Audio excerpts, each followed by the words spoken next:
Works, yeah.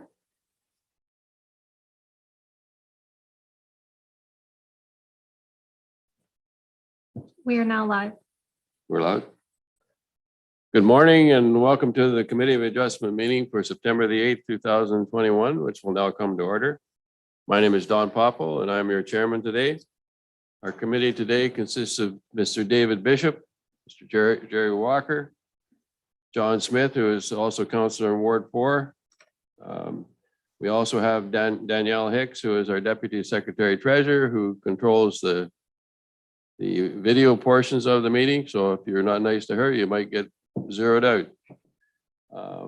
And Jeff Isles, our Secretary Treasurer, is with us through his office. Notice that to all those in attendance that this meeting will be live streamed on YouTube and recorded. Please note the recording will be linked to the municipal website following the meeting. This is a public hearing to consider 3 applications for a minor variance to the township zoning bylaw. It's the committee's responsibility to consider all information received to date regarding the requested variances and to hear and consider any comments or questions provided by these applications. Any variance granted by the committee must meet 4 tests, which are very clearly defined in the Planning Act. The requested variances, number 1, must be minor in nature, and number 2, desirable for the proper development of the land. Number 3, comply with the general intent of the official plan, and number 4, comply with the general intent of the zoning bylaw.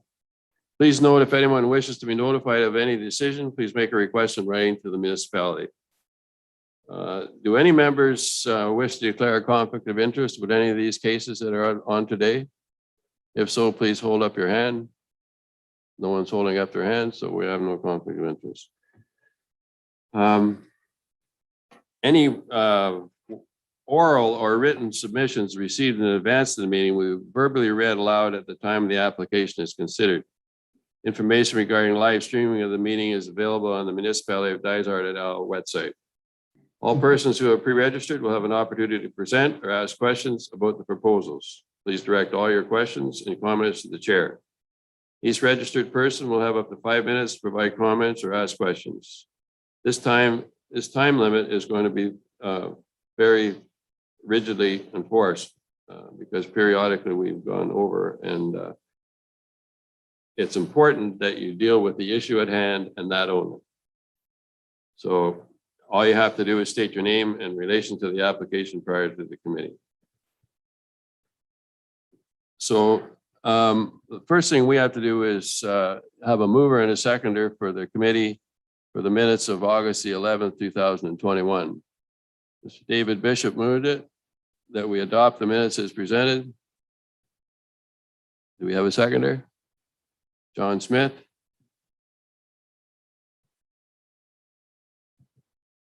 Moved and seconded that the minutes from the Committee of Adjustment meeting on August 11, 2021 be adopted as presented.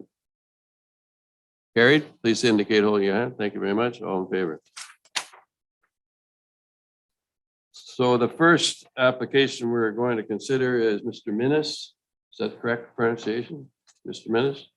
And I'm not sure, is he just listening? He'll be participating by audio, just not video. Okay, so how do we know when he's going to speak? He's on the screen now. He's on the screen. He's the. It's on your just the screen? name. Okay, fair enough. Is this Mike Minnis you're looking for? Yep. Hi, guys. How are you, Mr. Minnis? Would you just give us a quick synopsis on the application that you're presenting? Sure. So I have a cottage, like a seasonal cottage on Lipsey Lake. Right. And I understand that our septic system is permitted for, I think it's 19 or 20 fixtures and 2 bedrooms. And our intentions are to build a sleeping cabin, which would comply with those requirements. To the left and front of the cottage, and we would be turning the bedroom that we have in the cottage into a mud room, as my wife is tired of picking up after me. I understand how that works. So that's the extent of it. We have a seasonal cottage. I'm sure you've seen a few applications on Lipsey for more like homes, but we've been on the lakes for about 52 years. So we have. a Well, you cottage. obviously have a pretty large lot. I think we have 9 acres. Right. Yeah. And you're going to be, this private cabin is going to be 103 feet back, is that correct? Correct. It's well back from the high water mark of 100 feet. So basically, what we're looking for is variances so he can have the cabin in front of his main building. So do we have any questions with respect to this? Obviously, this is a fairly large lot and very well vegetated, and all the structures that are there comply with the applicable water setbacks and generally complies with the requirements of the zoning bylaw. Are there any questions with respect to this application? Dave I has a think David's question. got a question there. Mr. Bishop? Dave, may you unmute yourself, please?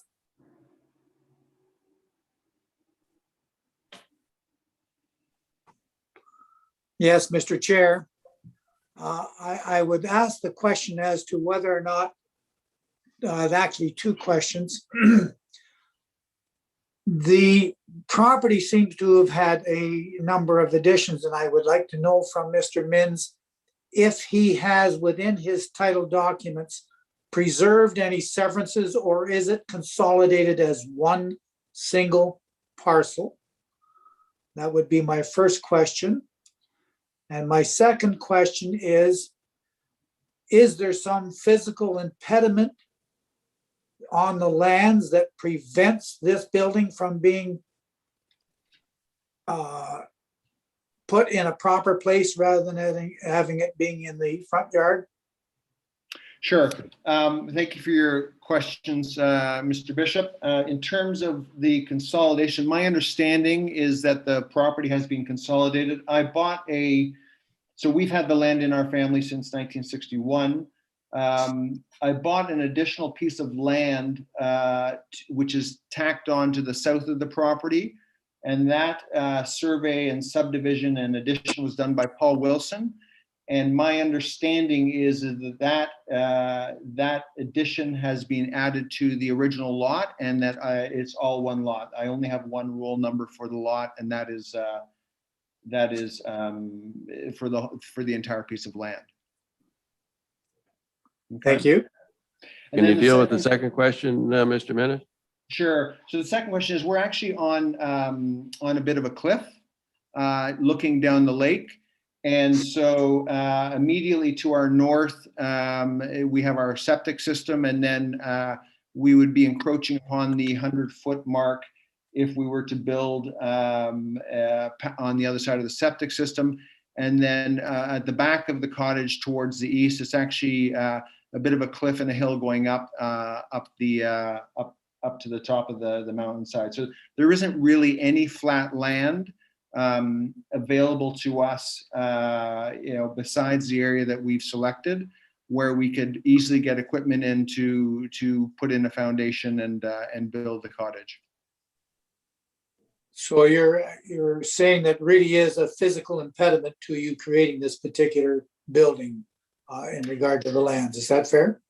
Yeah. So I think Danielle, you took pictures when you guys were out there. If you look at it, you'll see that it's actually, I guess the terminology of front yard is we don't really have a front yard. We kind of go out and then it's a cliff shortly in front of us. So this is kind of really the only flat area that we have where we could put something there that complies with the setback and is relatively close to the cottage. Thank you. I think you're just this guy that described the topography of the Halliburton Highlands. You know what? It's good. It keeps the riffraff out. Any other questions with respect to this or any comments? Mr. Smith? Thank you. No, I think David asked a fair question, but if you look at the photographs, I mean, if you know the area, you try and drive in Caboodle Lane and it's an ATV road, not a passenger car road. It's there's a lot of hills and cliffs, and even the site here that is shown in the photographs for this private cabin has a good slope on it. And I note that it is more than 100 feet back from the high water mark. And as per the photographs, there's been frankly limited vegetation removed from this area. So I think the proposal is a very reasonable one, and I fully support it. Do we have any, sorry, Mr. Walker? I think you're on mute, Mr. Walker. There we go. I'd just like to agree with Mr. Smith there, and if you need a seconder for that proposed motion, I would be that person. Fair enough. Have there been any written submissions with respect to this application? No, there has been no comments. Would you like me to read out the condition? Please. So it's just the only condition that there is that the variance only applies to the private cabin generally shown on the property sketch. Okay. Any other comments before we have the question? All right, just one other comment, Mr. Chair. Not for this committee, but for the owner here, Mr. Minnis, it'll be up to the building department to decide whether or not the existing septic is sufficient capacity for this additional bedroom capacity that comes with our approval. All we're doing is approving the location. Yeah, understood. I appreciate that. I think way back when we initially started talking about this idea, we had some clarification from your department as to what could and could not be built. And obviously we will stick within the guidelines that are provided. I think for your own protection, you should also bring that up to the health department. Mr. Minnis? Okay, I'm sorry. Can you just expand on that just a touch? What did you say? He asked if you could expand on that. Well, actually, if you deal with the building department, that's probably the first and foremost to do. So if you do that, then you got yourself covered, sort of thing, because they will, if there is some possible misconception, they will refer it to the Department of Health. So I'd say Mr. Smith's in the correct order. Absolutely. Yeah, I'll make sure I go through the proper channels, and we will, it's in our best interest to preserve what we have up there. So we'll make sure we stick within the guidelines. Okay, fair enough. Mr. Bishop, you had a comment? Yes, Mr. Chairman, in regard to the application, the question is, why are we trying to limit these buildings so they're not in the front yard? The policies behind the official plan is they are aesthetic, and they are the concepts of trying to ensure that from the lakeside especially, that it doesn't show up as buildings staring down the face of people that are on the lake, and maintaining as best as possible a tree cover. In this particular case, why I think we can be favorable towards this application is that it is certainly back from the water sufficiently, and the tree cover that is there is being maintained. So that I think that it's still going to qualify for meeting the official plan concepts behind the idea of not having a private cabin in the front yard.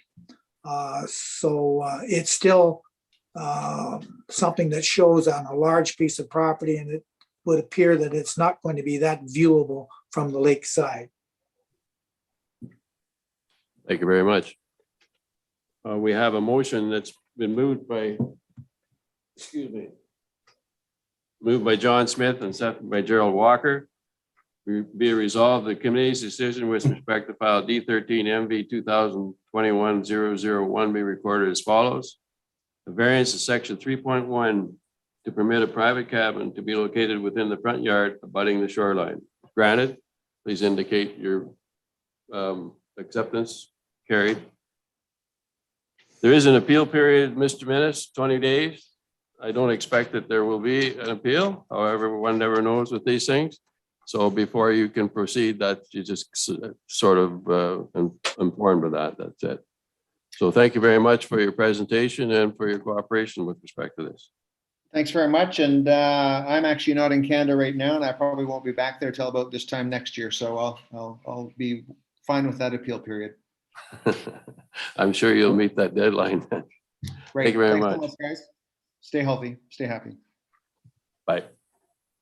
Get rid of this shit. The next application we're dealing with is Wayne McDowell, Windy Ridge Homes on the Shaunaville and Lewis application. Are you there, Mr. McDowell? I do see his, Windy Ridge is on the thing here now. I'm just unsure if he's able to use audio through his computer.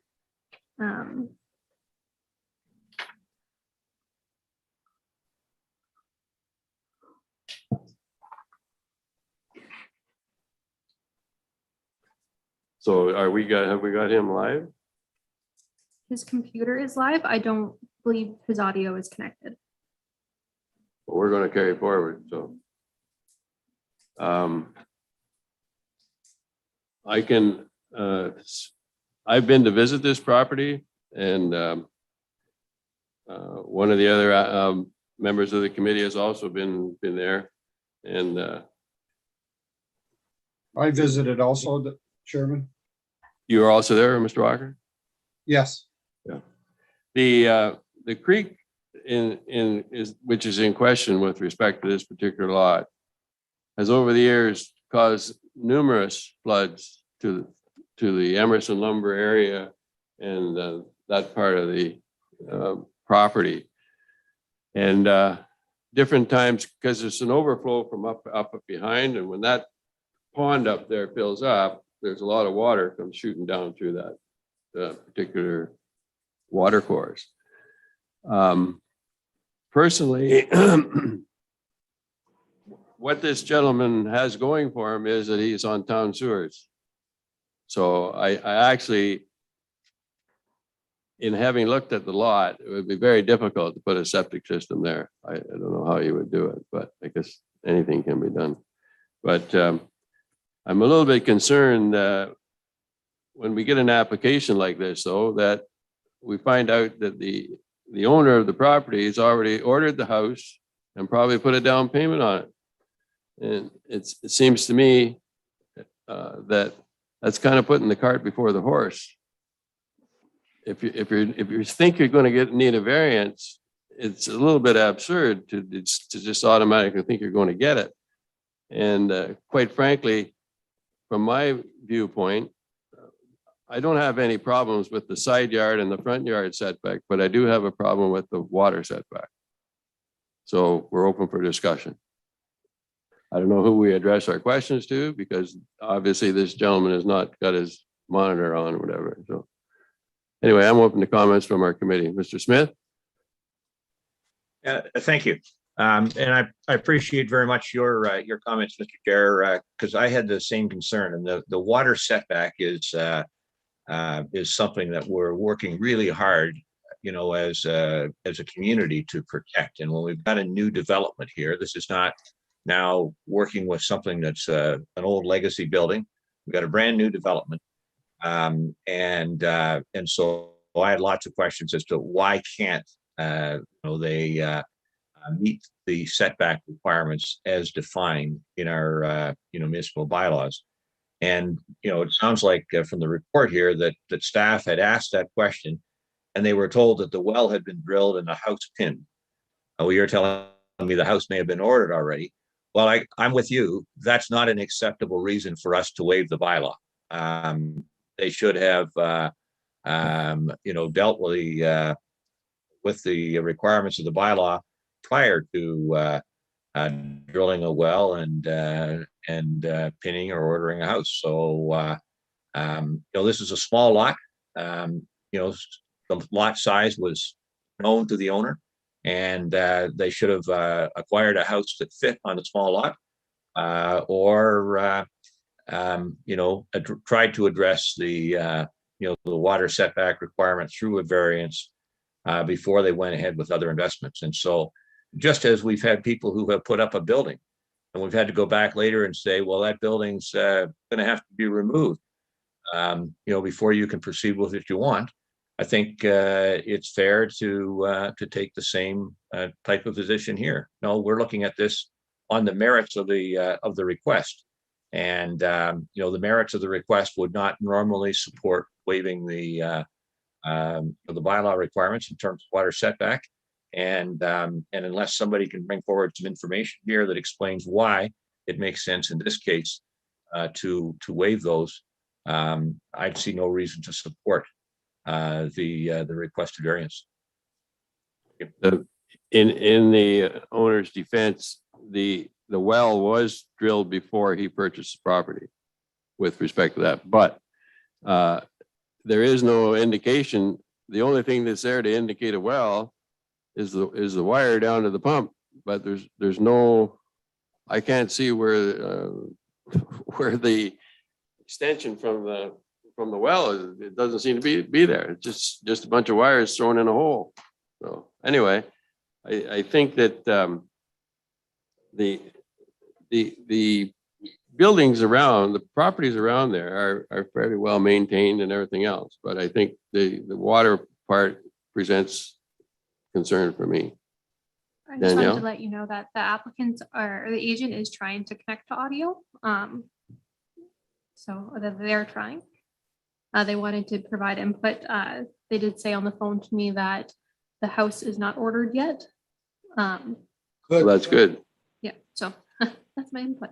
That's so is he by phone? They're trying to connect to the phone. Oh, they're trying to connect. Yeah, they can call Tammy Wilson if they have any issues. Okay. I well, see he's unmuted at this point in time. Mike, he was muted, but I see he's unmuted at this point in time. Can anybody hear me now? Oh, I can hear We can you. hear you. Okay, good. We had a hell of a time getting connected. You there? Yeah, we're Yeah. here. Okay. Yeah, the house hasn't been ordered or anything like that. But, I mean, could we order another smaller house, 8 feet smaller? Possibly. Would the customer be happy? Probably not. Now, you're talking about it flooding. Is there a possibility that whole gorge in there in behind could be filled with water? Well, I don't know if that's severe, but that's why I said that it's important that you're on the sewers, because I don't know where you would ever put a septic system in. Yeah, Because yeah, that's right. No, I think that we would have a big problem if you weren't connected to the going to be connected to the municipal sewage system. So but we would. I don't know be- that fills up or not. I don't know how far the water comes up there, but I know one thing: it certainly flooded Emerson Lumber a few times. Well, they're a Making lot good lower. deal I on think. 2x4s because they're all floating around. Yeah, no, they're a lot lower than that area, I would imagine. I think we're probably prepared to give you some leeway with respect to the side yard and the front yard, Yeah, but I'm not sure that the committee is going to go along with anything that lets you get closer to the water course. really.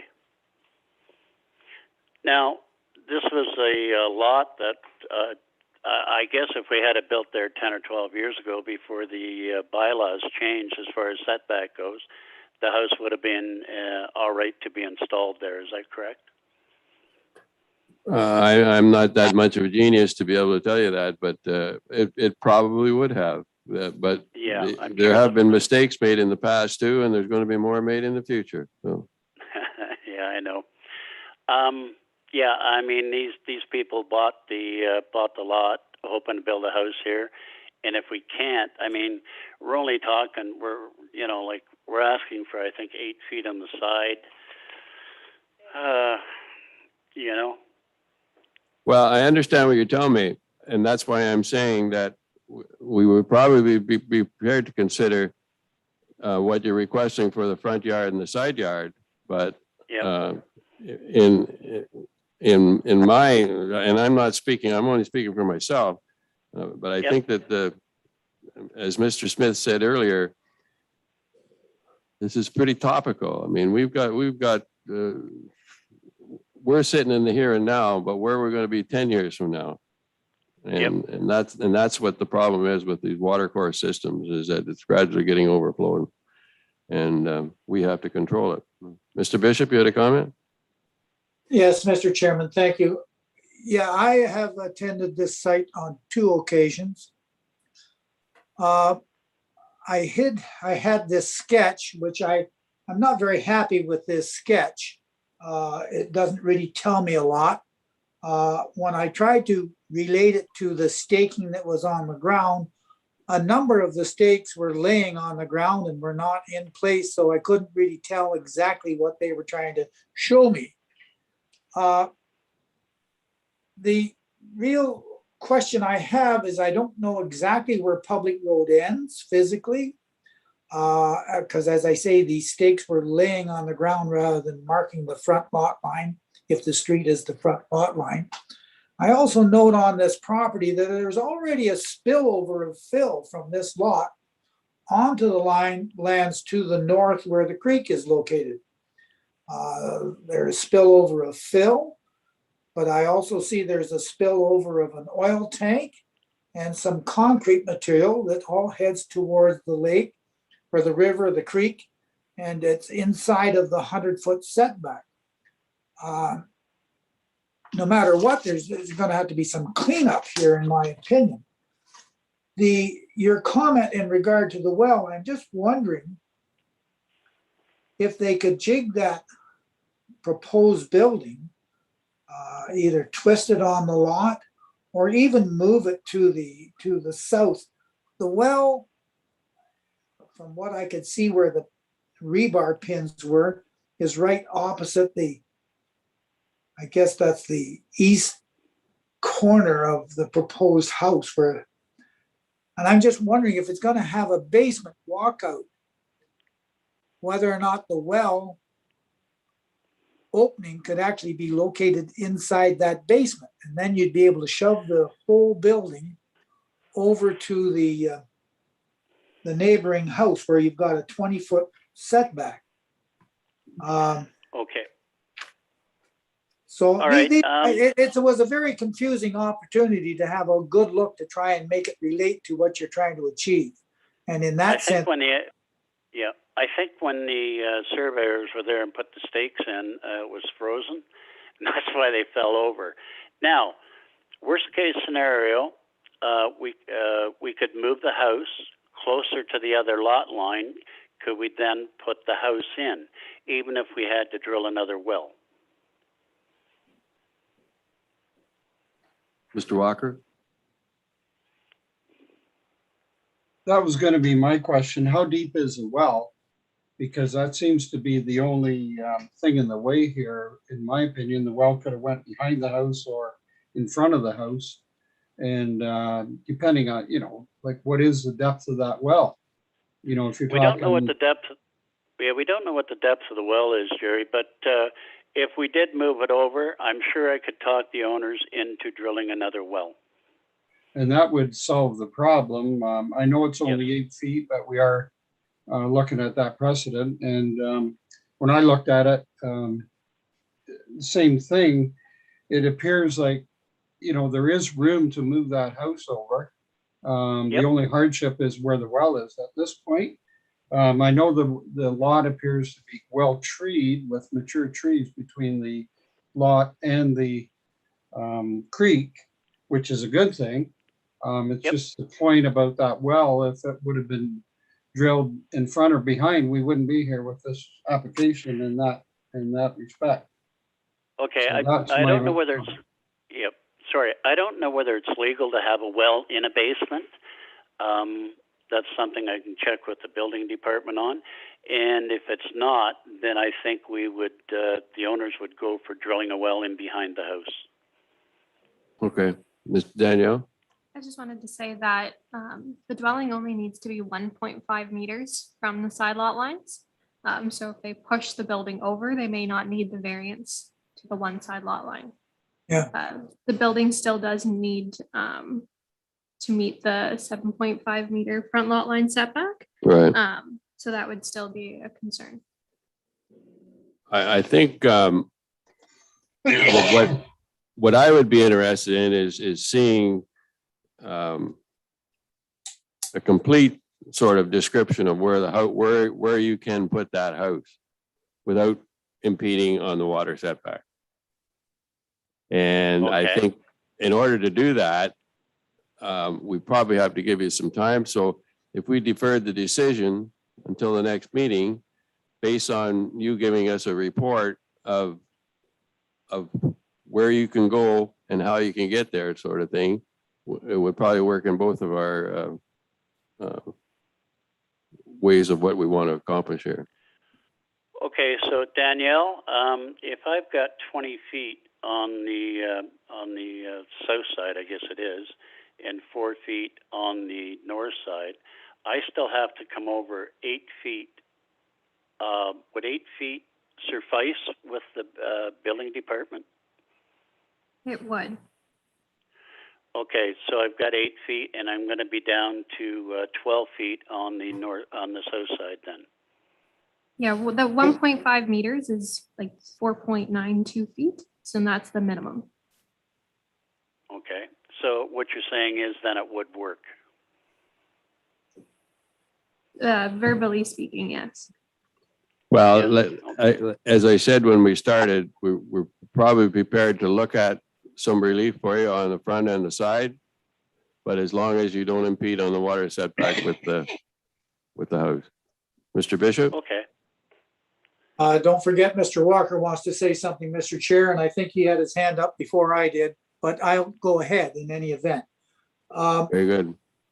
The concern that I have in regard to the front setback at 12 feet, I really couldn't see where the actual front line was. And is the front, I need clarification that the front line abuts a public street. Is that correct? Yeah. Okay.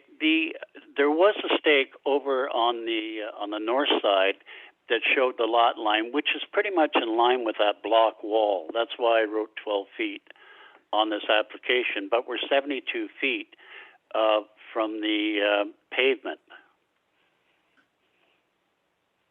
Well, the pavement is not necessarily the end of the township road. I'd like to know whether, if the end of the pavement is the end of township road, who owns the strip in front? Or does the township go right up to the front lot line? I don't know.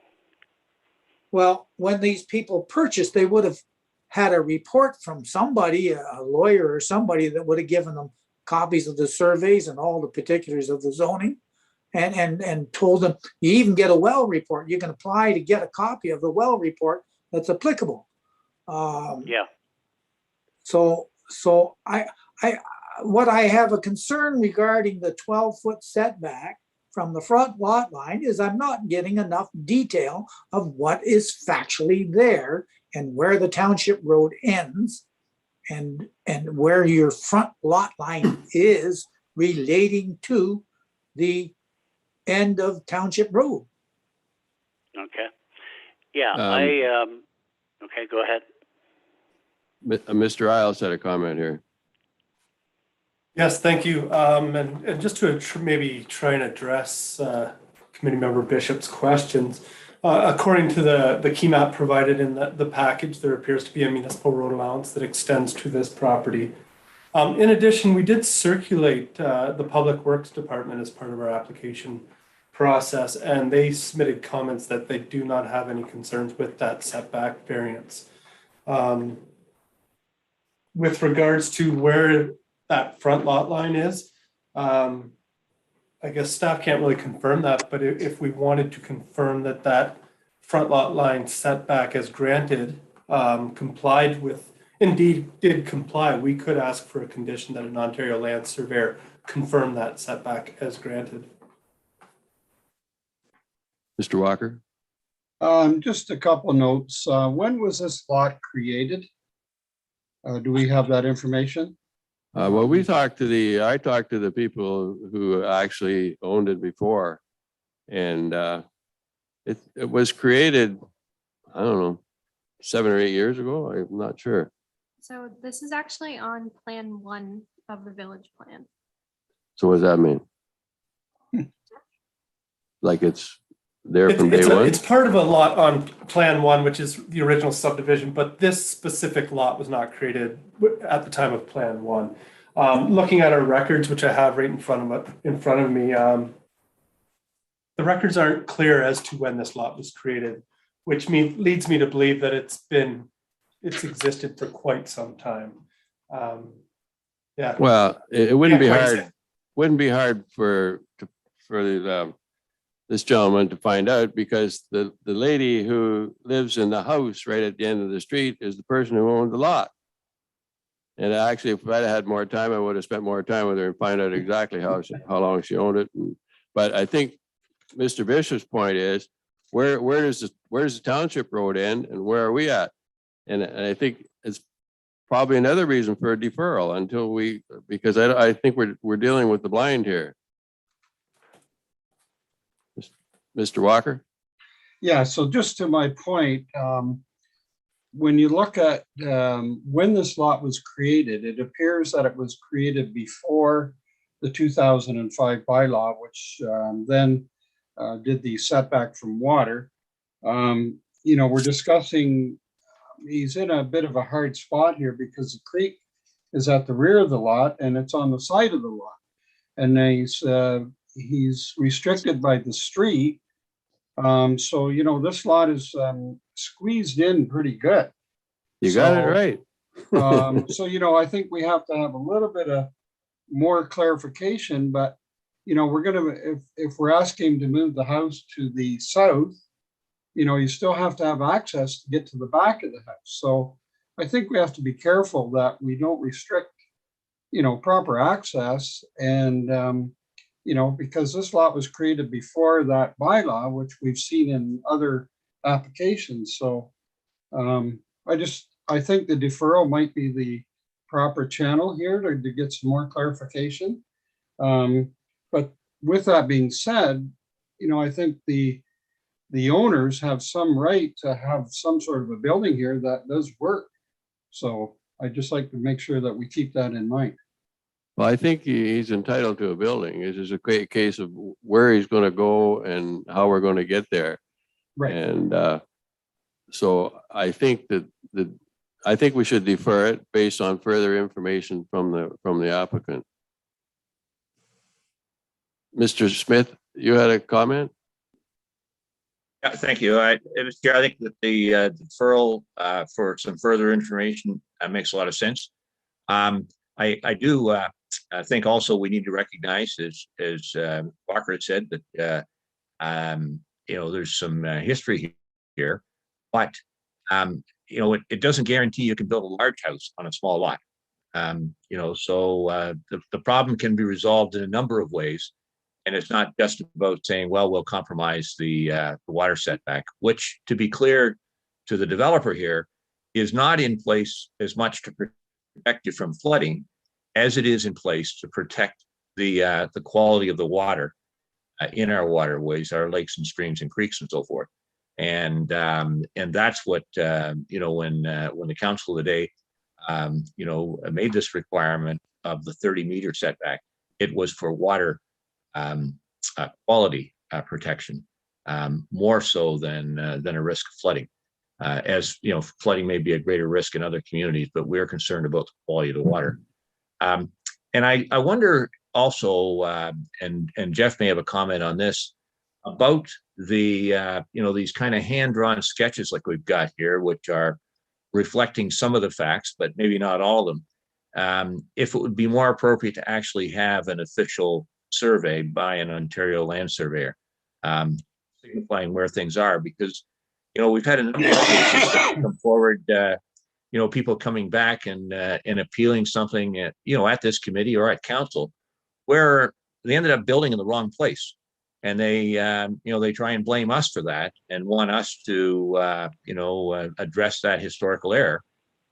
If there was a land survey done, we could all have greater confidence as opposed to operating from this hand sketch here that only has part of the information. We don't, you know, as Mr. Bishop pointed out, we don't know, you know, how far this is from the municipal road allowance, you know, versus the pavement and all the rest of the stuff. It's municipal road allowance that matters. And as our public works staff has said, we actually don't have a concern about, you know, the front yard setback here. And in terms of the relief they're looking for on that. But, you know, as you guys have seen when you went out for the site visits, stakes are all over the ground. It's hard to figure out, you know, what belongs where. Mr. Isles? Yes, thank you. And if I could just elaborate on that, I agree. But I should note that surveys aren't required as part of the application process, but we do have the right to ask for them. And staff are of the opinion that other building design options or configurations exist that might be able to bring that building into to conformance. So I agree, a scalable drawing might be helpful to determine whether that dwelling can be configured on the lot in a location that complies with all setbacks. And if not, maybe the side and the water and still needing relief from the front. Fair enough. Mr. Bishop? Yes, Mr. Chair. From what I know of my background, there is a survey of this property in existence. It There might has be to be a old. survey because they got it by severance. That's right. And in addition, we have attached to our material a letter from the surveying firm giving the fact that they have relayed out, well, the boundaries of this particular lot based upon a survey. They have also said that the applicant maybe bring to their own attention that the concrete retaining wall that's between this property and the next property to the west isn't on the line of that property. It straddles the line. So they've made that almost a line fence. It says the concrete retaining wall straddles your westerly lot line. And then he says no other encroachments were found on site. So there is a survey in existence. These stakings were replanted in accordance with an existing survey. Let's see it, and let's have something relating to that survey in regard to the proposal shown on that survey in accuracy of drawing. The last comment, the second to last comment I would make is there needs to be, no matter what, and this is up to the building department, maybe some remediation of the overspill of this lot onto the property to the north. Lastly, in regard to this front line setback, the indications are that the proposed house would be 104 feet from the high water mark of the creek to the east. Well, that gives you at least 4 feet that you can move back towards that situation, and you would gain then not 12 feet on your front lot line setback, but you'd at least be 16 feet. It looks like it could be kind of crowded for parking if you keep it at the 12. Anyway, I think these people should re-look at the whole situation and provide us with more detail as to how we can assist them in creating a livable dwelling on the property that complies with the zoning. All right. Gerald, go ahead. I just, the only thing I'm concerned about some of this discussion is the trying to move forward with actual OLS surveys before at an application stage, staking a building. That's quite an expense to put onto someone. These sketches, you know, we're approving a setback or a change in a setback.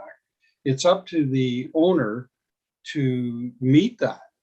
So their survey is going to still happen, but that would add a tremendous expense to an application by demanding a OLS, basically site-specific building for an application.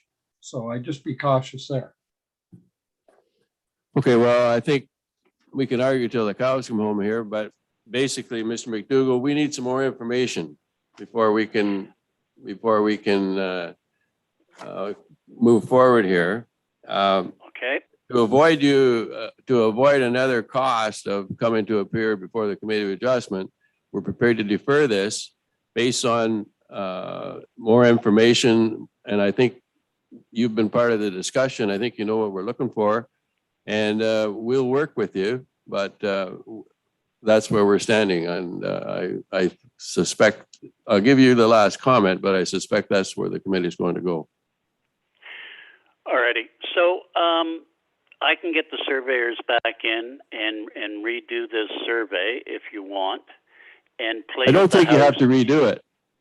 No? Just, but it just has to be marked correctly, and when we can meet you there at the site, and you can see exactly what you're going to do, and we'll carry on from there.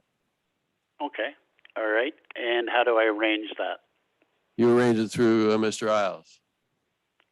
Danielle? So are you wishing for a site inspection then? Well, we're not going to have a site inspection until he gives us more information. Jeff? Thank you. I don't think it's necessary we meet them on site. I think in this instance, if we are asking for surveyed information, then we defer that surveyed measurement to the surveyors who are the professionals. But I guess that's where I'm seeking clarification from the committee. Are we asking for surveyed information, or are we asking for a better site plan that's maybe scalable, showing other options? Because based on the discussion, the applicants appear to be considering maybe drilling another well, and therefore they could move the building over anyways without an updated plan. So perhaps if they came back with a better, a more detailed plan, something with accurate measurements, something ideally that would be scalable, showing as far back as they move that building. Is that what you were looking for? The sec. We got Mr. Bishop, then we got Mr. Smith.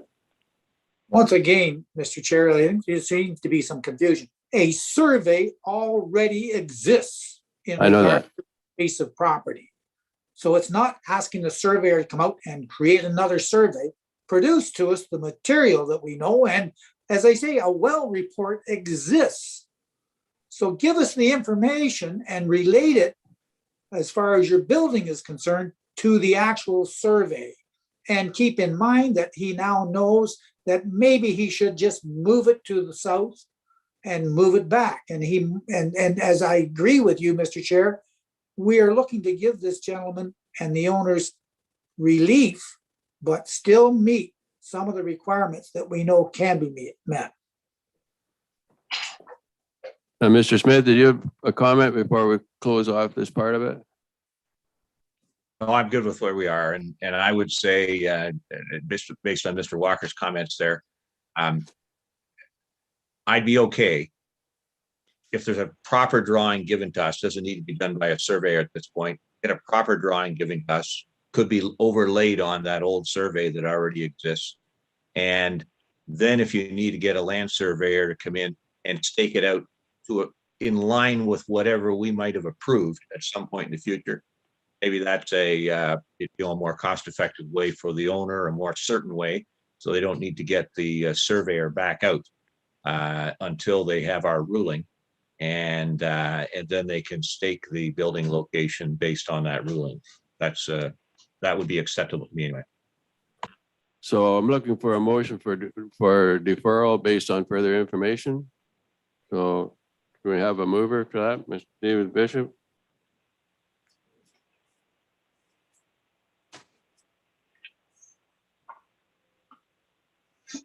Is seconder?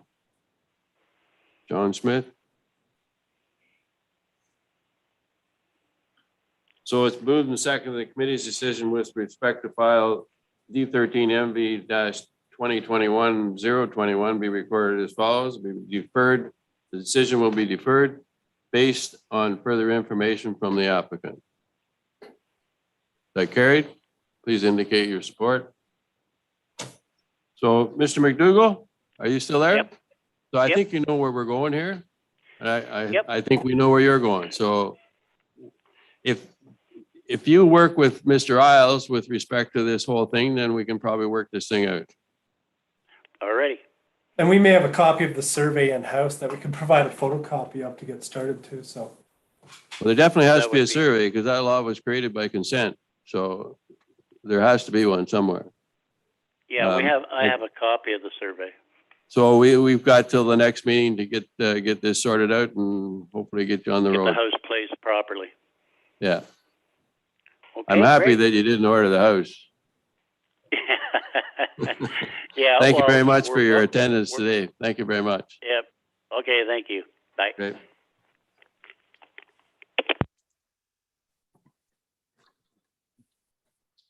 Okay, who we got now here? Franco's. Who is it? Franco? Mr. Franco. Is he live? Is he live here today? Yes, as well as their agent. Can you get him in? Coming in now. They're now on screen. Mr. and Mrs. Franco, welcome to the Committee of Adjustment. I'm sorry that you had to wait so long, but sometimes these things do take longer than you think. Can you just give us a quick synopsis on your proposal? Either you or your wife can speak. In my case, it would be my wife, but you could do whatever you like. May you unmute yourself? You're not live. There we go. Can you hear us now? Oh, I can get you now, yeah. Okay. I'm not sure. Andrew, do you want to handle that question or should we? I mean, I can, or we can do it together. I can just, maybe I'll just speak, I guess, to the more technical aspects here, just quickly, give a quick synopsis. So our clients, the Francos, have a cottage up on Delphine Road. The current cottage is set back about 7.8 meters from the high water mark. It was built in 1972, according to their records, and they have been the owners since 98 when they bought it off Mr. Franco's parents, who bought the property in 1987. They are seeking to remove the existing cottage and rebuild it at a greater setback, a setback of 13.05 meters from the high water mark. And they are seeking, I guess, two variances. The first being the reduction in the setback from 20 meters to 13.05, as well as in the lot coverage from 15% to 17.2%. I don't know if Jim and Karen, if you guys wanted to add anything to that. No, No, sorry. go ahead. Yeah, no, you've explained it well. We've owned the cottage for quite some time.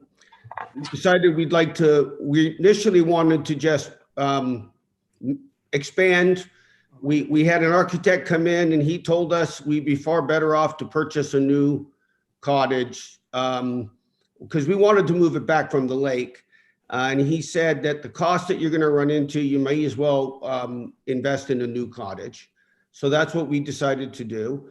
And then we just had our surveyor put it as far back from the lake as they could and still have room for a septic, et cetera, a brand new septic. Okay, Danielle. I just want to clarify there that they don't require a variance for the water setback as they're moving it away. Yeah, As you're well. backing up. Yeah. You're backing up. You're not going ahead.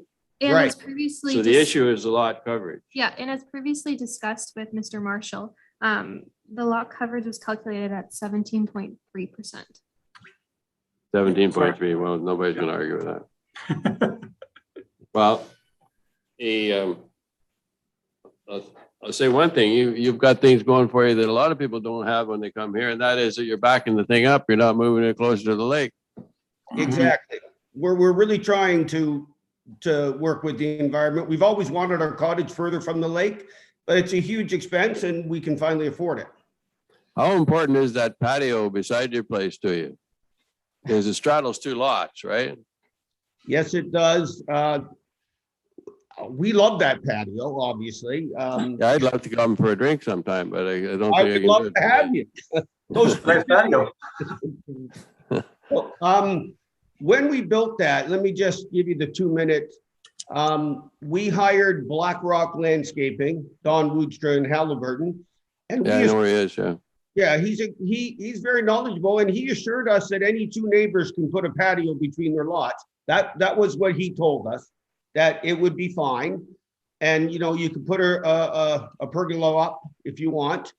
So I don't know that that's the issue today, but that's why we built that there. We actually had a similar but not nearly as nice area when the previous owners had it, because we were good friends. And that's where we would sit out and have a beer. Well, the only problem you got now is that at some point in time that probably is going to be sold to somebody else. So who's going to own the patio? Because it's part of two, like you're in the fortunate position of owning two pieces of property, correct? Correct. So it's sort of straddling both lines, isn't it? It is. We did that because that's where we wanted to enjoy the properties. So there's a couple things about that. And I know you probably hear this a lot. We have absolutely, the way we've made it, as you saw, I don't know that we could sell one property without the other.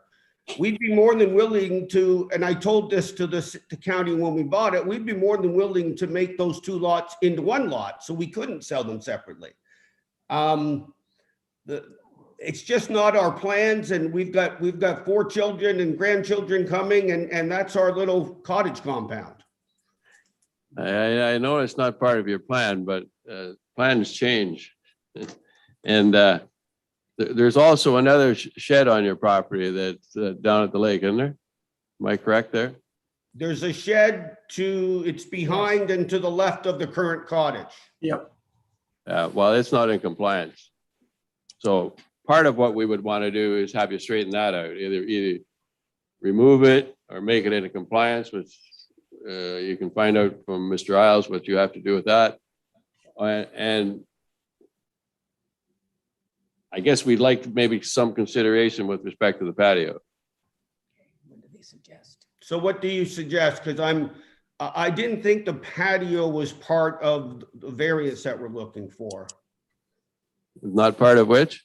I thought the patio would be dealt with at the building code, or sorry, getting a building permit. Did you get a permit for it? No, we haven't, because we're doing this first. I just thought that's when the patio could be dealt with. What's the size of the building, of the patio itself? Like never mind the rocks and all that kind of stuff. What's the size of the physical part of the building? Is it Which 10 by 10?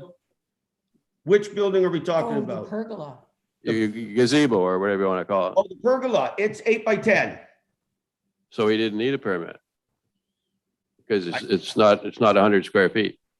Correct. And sorry, yes. Danielle? Technically, all structures that don't require permit are still to comply with the 20-meter water setback, which this structure does not. No, well, the patio does, but the shed doesn't. Both of them don't. So That- the shed as well as the pergola don't comply with the 20-meter water setback. But our cottage has been not complying since 1972. Just let them. We don't have 100 feet that we could possibly, our lot just doesn't allow that. Yeah. So Jeff tell has a him. question. Hmm? Jeff has a question. Jeff? Go ahead. Thank you. And I was just going to elaborate there. Danielle's correct. The existing shed doesn't comply with the required water setback. Therefore, staff have recommended a condition that it be removed or brought into compliance. And it's the same thing for the pergola. It doesn't comply with the water setback. In addition, it appears to encroach on the neighboring property and therefore also doesn't comply with the side lot line setback. So staff have proposed a condition that it also be removed and brought into compliance. Mr. Walker? Yes, just if I get a point of clarification on the pergola. The patio does not qualify as a building, is that correct? It's only the actual pergola? Is that Yeah. correct? Yeah. So it's only the wooden structure that has to be relocated to meet the setback, is that correct? The patio, the stone on the ground can stay. There's no, that But there's doesn't, no restrictions there, yeah. Yeah. right, is that clear? Is that right, Danielle? That is. All structures should be brought into compliance, but you're correct. The patio, so the municipality went through a comprehensive review of our zoning bylaw last year. And at that time, we included provisions that patios must have a water setback of 4.5 meters. Having said that, this was constructed prior to that comprehensive review. So the patio does have legal non-compliance status with a 0 meter or 0 foot setback. But all structures should be brought into compliance, and the patio is not a structure. Okay. Anyway, what we're coming to is Mr. Franco is we're not disagreeing with you tearing down your cottage and building a new one, but we want the rest of the property to be in compliance when we're finished. Basically, that's what we're saying. So the shed is the one thing, and then the gazebo or whatever you call the part of your because it's in, is it in the setback? It is. So it encroaches within the water setback as well as the side lot line because it straddles the both. Okay, Okay, so great. those are the two things that we're concerned about, that's all. Okay, that's fine. When you say bring into compliance, how far back does the shed have to be moved to meet compliance? 100 feet. Danielle, 20 meters, which is about 66 feet. 66 feet. Okay, I don't think that's a big issue with respect to that. No, no, it's not. I agree. Anybody else, Mr. Bishop? I have a question in regard to this other building that straddles a lot line. Are we being told by the applicant that they own both sides of that property? They own 2 lots there? Is that what we're saying? That's correct. Yes. Okay, so that if these people want to consolidate the property, I would suggest that they better talk to a lawyer or an accountant before they do that, because it certainly loses them some flexibility. If they ever did consolidate it, then it becomes 1 lot. So technically, they've consented amongst themselves to allow this encroachment, I guess. But the building portion of it or the structure part of it still does not comply. Is that correct, Jeff? Correct, that's right. So even though they own 2 adjacent lots, they are separately conveyable. And I know they don't have any intent on selling in the near future. In planning, we always like to plan 50 to 100 years into the future. So we're looking at all possible outcomes. But yeah, right now there are 2 separately conveyable parcels. So no matter what, we've got a non-complying structure. And if we're going to deal with this thing, let's bring it all within compliance at this one time. And then you know that you're safe from here on in. The consent between 2 lots and straddling the line is well within their own process of ownership. Well, basically what we're saying.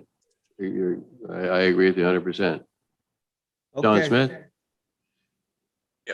Thank you. I had a question for Mr. and Mrs. Franco. This second lot, I didn't realize that you owned the other lot. Does it have a cottage on it? yes. Yes, it does. So combining it into a single property is not necessarily the answer here. Because you'll still have, Harold told us some time ago. yeah, okay. I was wondering if it was undeveloped, you could have merged these 2 lots and you wouldn't need our approval to do anything. You'd be less than 17% because you got 2 properties. But if you got a second cottage there, that's not going to work. Sorry, Mr. Chair, I'm enthusiastic about this because the getting further back from the water with the new residence is the new cottage is a good thing, improving the setback and very supportive of that. I just want to make sure that Mr. and Mrs. Franco understand that the cottage being close, the existing cottage being close to the water is in compliance because of its age. Exactly. The problem you have with the shed and the gazebo is that they don't have that long history. And so you've been using them for years, but they've never been legally compliant. And so as a result of this request and the visits to the property, we've identified something that hadn't been previously recognized as being non-compliant. And you're experiencing the same thing that others do. Once basically an illegal structures are identified, they need to be resolved. And in this case, that means either tear them down or move them to a location that is 20 meters back from the high water mark. Okay. Okay. So the only options to bring it into compliance, this being the pergola, would be either removal or movement of it. We cannot seek another minor variance for it. Obviously moving it or removing it in the eyes of the committee would be easiest, but would those be our two best options? I think so, Jeff. Yes, thank you. And that's why we always word the condition the way we do, is using the word brought into compliance. So it can be removed or brought, so that means they could move it. You're right, you could apply for a variance to bring it into compliance. So yeah, and there could be options that I'm overlooking. But yeah, any option that would bring it into compliance, that's what we're recommending. Well, now is the time to do it, because you won't have to worry about it anymore. We get this thing straightened out. You got if your buildings are all compliant with it. Anyway, we don't have any objection, I don't think, to the variances allowing you 17.3% of the lot coverage. Are we in agreement with that? Members of the committee? Yes. So we're willing to give you this as long as you sort the other two things out. Okay. All right. And Mr. Isles will work with you on that, and as to what you can and can't do with respect. I don't think the shed's a problem. You can move it back or do whatever you want. The bar that we were going to share a drink at is maybe going to be somewhere else, but you guys work that out with them, and then we'll grant you the condition or the request that you're making with us. Jerry has a question. Yep. Mr. Walker has a question. Where is it, Jerry? Sorry. Yeah, okay. So just to clarify, they're gonna move the shed back or relocate it, and they can relocate the wooden portion of the patio. So the patio can stay, so we can still go have a drink on a sunny day, but not a rainy. Is that correct? Yeah, we'll hide under a tree. There you go. Yeah. We're right on there. So would somebody move and second those things? Moved by Mr. David Bishop.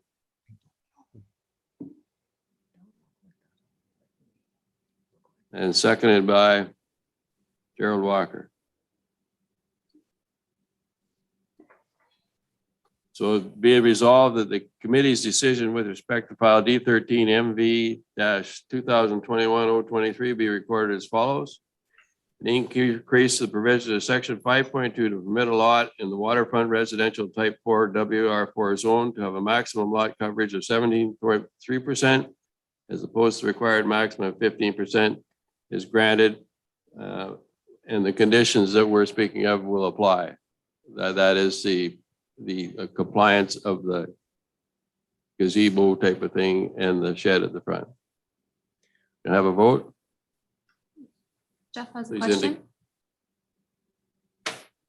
You're good to go. Awesome. Great. I do have one question, so I want to make sure. Does that shed have to be moved immediately or before we get occupancy, so to speak? I'd say before you get a building permit. Okay. Correct? I can read out the condition. Just a So- minute, Danielle will cover this. So the condition reads, prior to the issuance of a building permit, the applicants must supply proof that the shed within the minimum water setback has been removed or brought into compliance. And then the next condition is prior to the issuance of a building permit, applicants must supply proof of that the gazebo over the bar and the bar within the minimum water setback has been removed or brought into compliance. There you go. Is that okay with you? So we have to move the shed and the gazebo to make it simple. Yep. move or tear down. That's that, then you've accomplished what we've asked you to do. Okay. Then you carry on. Mr. Okay. Isles? And I just wanted to clarify, so that the way the proposed condition is currently worded is that both the pergola and the bar within the, that are encroaching need to be removed, not just the pergola, but and the bar. Because it is, if it is a fixed structure, then it is something that requires compliance with the setback. So that's the way it's currently worded. I just wanted to make that absolutely clear so everybody's on the same page. Okay, I wasn't aware about the bar. I'm confused about that. It's not a structure. It is a structure by the definition of the municipality's zoning bylaw, and similar concerns of staff are the long-term. If one of these properties were to ever sell, then we have a structure that straddles the lot line, and it's going to potentially create neighbor issues between the two neighbors over the rights to that bar. So that's where staff are coming from with the proposed condition. Ultimately, it's up to the committee how to move forward. Mr. Walker?